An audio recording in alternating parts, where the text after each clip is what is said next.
tayo mag-secret file, ay ilike mo muna ang video na to at mag-subscribe na sa aming YouTube channel. Don't forget to click the notification bell para hindi ka nahuhuli sa latest episode ng DJ Rocky's Secret Files.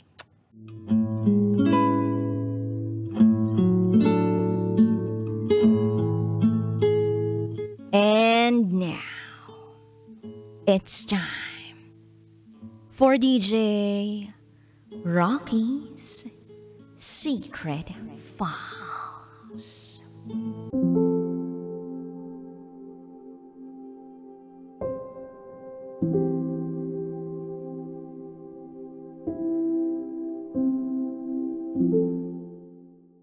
Nakatikim ng iba't ibang lalaki si Mama.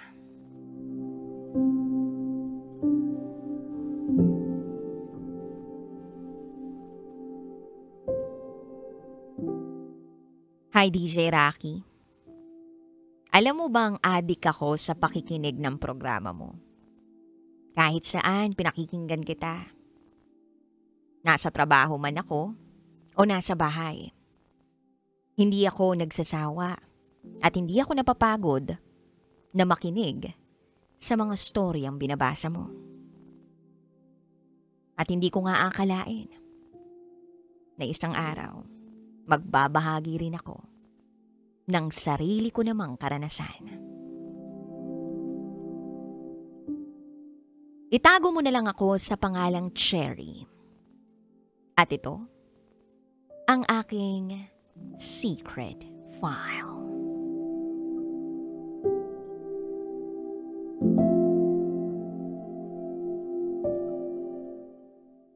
One-year-old pa lang daw ako nang iwanan na kami ni Mama ng biological father ko. Yes, iniwan kami ng biological father ko para sumama sa kabit nito.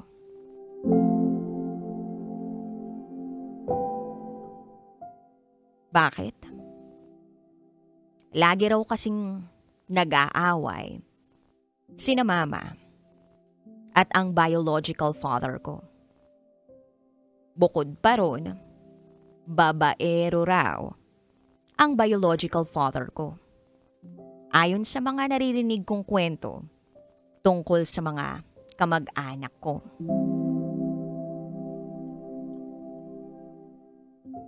Five years old ako nang maalala ko na may lalaking laging kasama sa bahay. Si Mama. Itago na lang natin siya sa pangalang Tatay Pong. Kung i-describe ko si Tatay Pong, matangkad siya. May pagkamoreno. Makisig ang pangangatawan. May bigote. Pero madaldal. Nilalaro naman niya ako. Pero pakiramdam ko tamad siya eh. At hindi ko kasi makakalimutan ang pagtatalak ni Mama kay Tatay Pong. Hindi mo na naman nagawa ang inutos ko. Ano ka ba naman? Puro mga linyang ganun ang naririnig ko mula kay Mama. Oo, DJ Rocky. Lagi silang nag-aaway. At pag nakikita ko at naririnig ko na nag-aaway sila, ang ginagawa ko lang ay tumahimik. Magkunwaring naglalaro o magtulog-tulugan. Hanggang sa nabuntis si Mama. Sinabi sa akin ni Mama na kakaroon na daw ako ng kapatid. Siyempre, si Tatay Pong ang ama. Nanganak si Mama. At meron na akong kapatid na lalaki. Half brother, kumbaga. And since nagtatrabaho si mama at tatay Pong, para bang sa murang edad ako na ang nagiging responsable sa pagpapalaki ng kapatid ko. Araw-araw kasi umaalis si mama dahil naghahanap siya ng malalabadahan. At araw-araw din si tatay Pong umaalis para rumakit. Si mama aalis ng umaga, uuwi naman ng hating gabi. Si tatay Pong aalis din bago magtanghali. Tapos, pahating gabi na rin kung umuwi.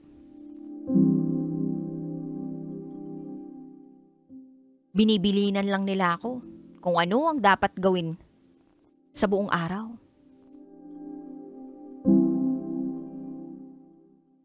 Hanggang sa dumating sa punto na pambatang energy drink na sachet ang iniiwan sa akin ni mama at ni tatay Pong para ipainom sa kapatid ko. Paulit-ulit kong ginagawa yun.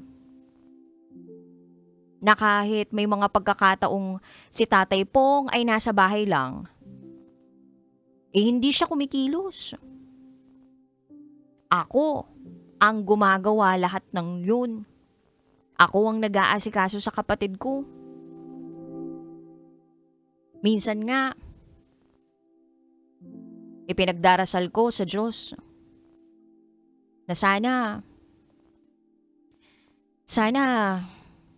hindi umalis si mama o di kaya si tatay Pong. Nang sa gayon, sila naman yung makapagbantay o makapag-alaga sa kapatid ko.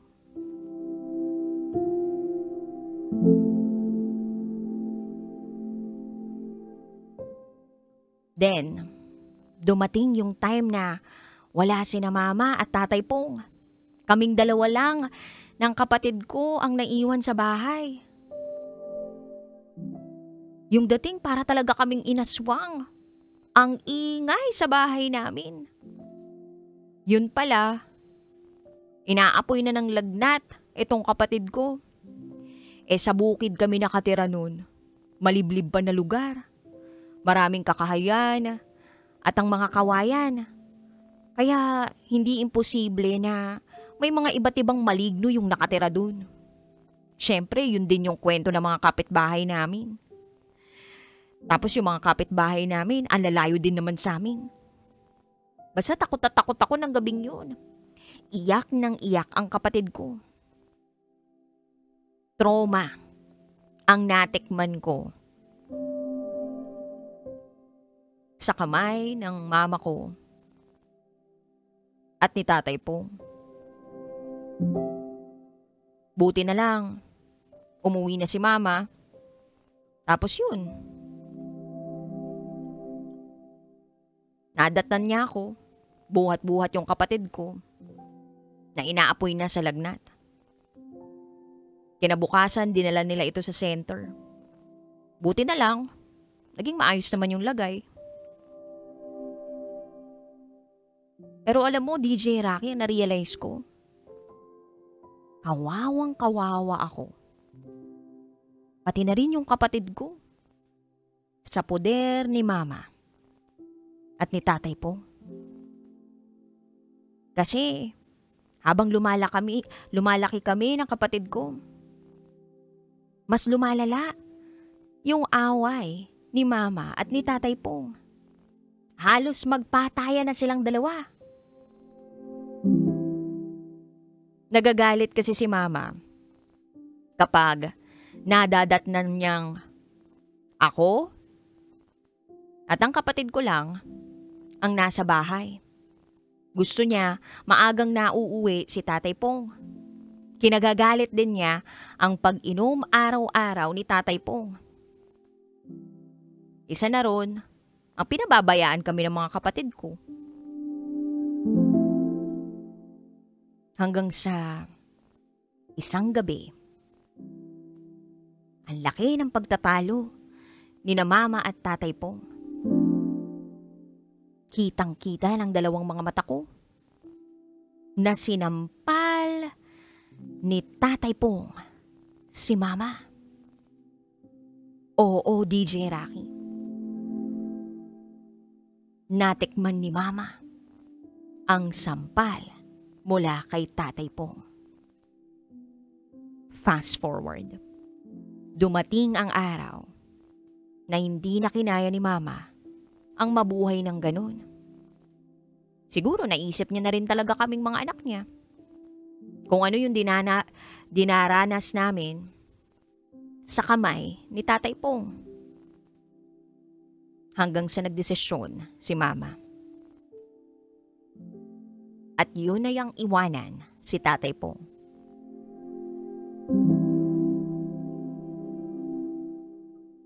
Yes, DJ Rocky. Iniwan ni mama si tatay Pong. Hanggang sa kung san-san kami na mapadpad. At marami rin akong nakikitang lalaki na nakakasama ni mama. Minsan nga nakitira kami doon sa pinsan ni mama. May isang lalaking bumisita.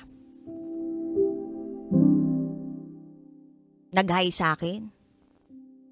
Ang cute-cute ko daw. Tapos nung malingat si mama, parang sama naman ang tingin sa akin. Hindi naman sila nagtagal ni mama. Sumunod na buwan, ibang lalaki na naman ang ipinakilala niya sa amin. Para bang iba't ibang lalaki ang nakikita kong kasama ni mama. Noon hindi ko pa ito masyadong nauunawaan. Pero ngayong may isip na ako, alam ko na. Then merong isang lalaki na yung dating kakaiba. Parang gentleman. Parang marespeto. Parang merong kagalang-galang na trabaho. Etong lalaking to, ibang-iba sa lahat ng mga nakikita kong kasama ni mama. Hanggang sa isang araw, may binili lang si mama sa labas. Naiwan kami ng kapatid ko kasama yung lalaki. Nakikipaglaro sa amin yung lalaki. Hanggang sa hinaplos nito yung buhok ko. Yes, DJ Rocky. Hinaplos nito ang buhok ko ng dahan-dahan. At hindi ko akalain na hindi lang pala mama ko ang makakatikim sa lalaking ito, kundi ako rin pala. Ako na anak ni mama ay makakatikim sa lalaking ito.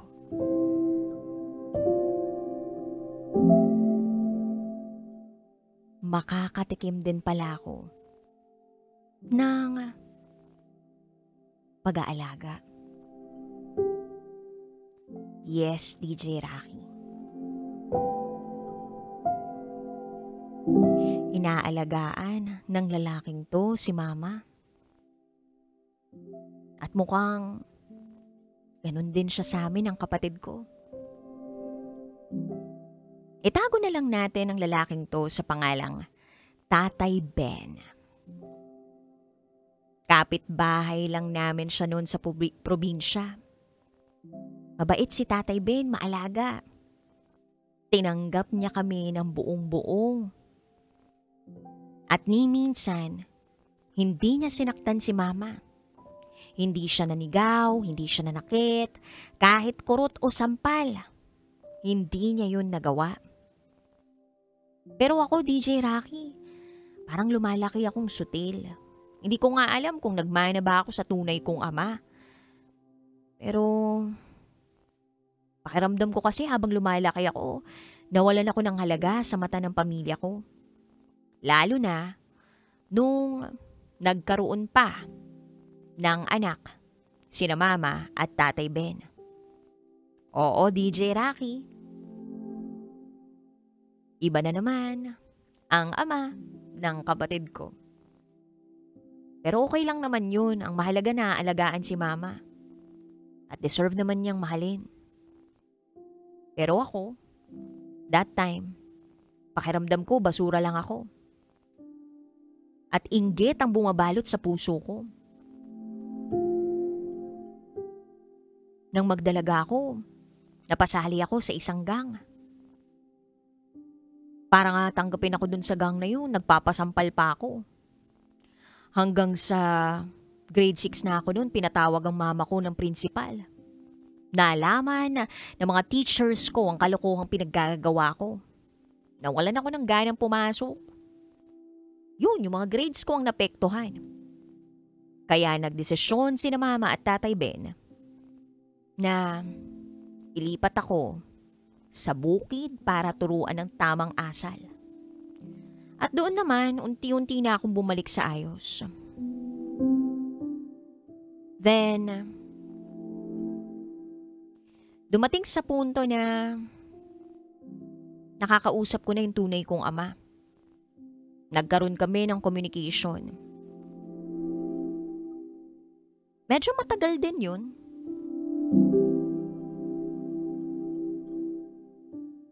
Nasa Mindanao kami. Ang tunay ko namang ama ay nasa Leyte. In-invite niya ako na magbakasyon doon. Kinausap ko sina Mama at Tatay Ben. Pumayag naman sila. Sabi ko pa nga kay Tatay Ben, Tay, papayagan mo ba akong pumunta doon? Sagot naman niya, huwag mo akong intindihin.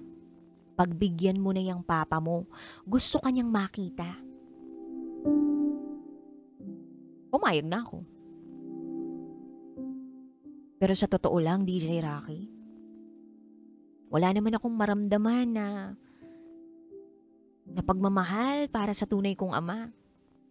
Para bang si Tatay Ben ang siyang mahal ko.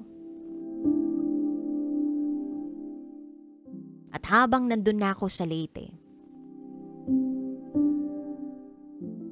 nagkasama kami ni Papa. Hindi ko nga maramdaman na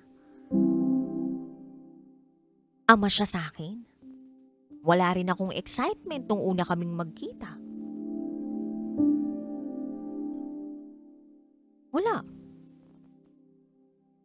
Parang normal lang. Parang hindi ko nga siya masabing tatay ko.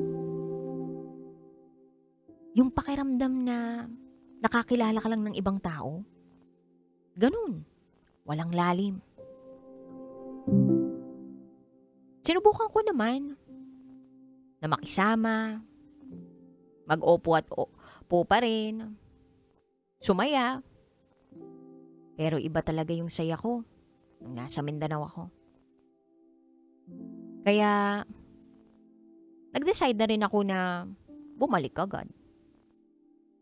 Pero yung pala, nakabili na sila ng ticket ko.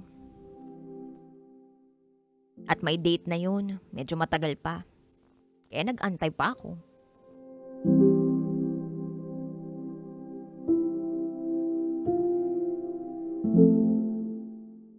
Then fast forward.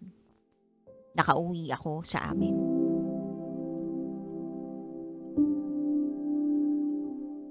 Nakita ko ulit sina Mama, kapatid ko, si Tatay Ben. Pero dito ko na nalaman ang talagang sitwasyon ng pamilya namin. Ito pa lang si Tatay Ben. May mga nararamdaman na. By the way ha, matanda na si Tatay Ben. Medyo malayo yung agwat ng edad nila ni Mama.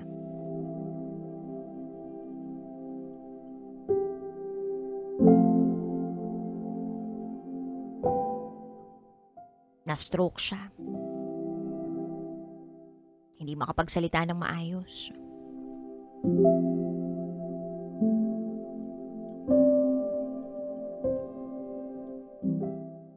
Kaya ako nag-alaga sa kanya. Hanggang sa nakagraduate ako. Pagka-graduate ko, naganap ako agad ng trabaho. Medyo malayo nga lang yung trabaho. Pero wala eh. Kailangan ko na makapag-ambag sa pamilya namin. Kaya kahit masakit, kinailangan kong umalis sa poder nila. Magtrabaho sa malayo. Then just this year, DJ Rocky, naalaman ko na nangihina na raw si Tatay Ben. Si Tatay Ben na siyang nagpalaki sa akin. Na siyang nagparamdam sa akin ng tunay na pagmamahal ng isang ama. Na kahit hindi ko siya kadugo, itinuring niya akong kadugo niya. At gusto ko sanang ipaabot ito sa kanya. Sana marinig niya ito. Tay, pagaling ka ha. Maraming salamat sa lahat ng kabutihan mo sa amin. Kahit hindi mo ako tunay na anak, hindi mo naman yun pinadama. Oo, minsan naging sensitibo ako. Pero tay, kahit ganun ako, mahal na mahal kita. Salamat kung hindi dahil sa'yo, hindi ako matututo sa buhay. Hindi ako makakapag-aral. Hindi ako matutuwid sa baluktot kong pag-iisip. Salamat sa pagbibigay mo ng budget sa amin ha. Kahit na may bagahe si mama. At kami yun. Tay, mahal na mahal kita. Masakit malaman na ang sabi mo raw kay mama, gusto mo nang mamatay. Naiiyak ako sa tuwing naririnig ko na palala na ng palala ang sitwasyon mo. At hindi ko kakayanin na mawala ka. Alam kong hindi namin kakayanin. Kaya please, lumaban ka. Mahal na mahal ka namin. Mahal na mahal kita.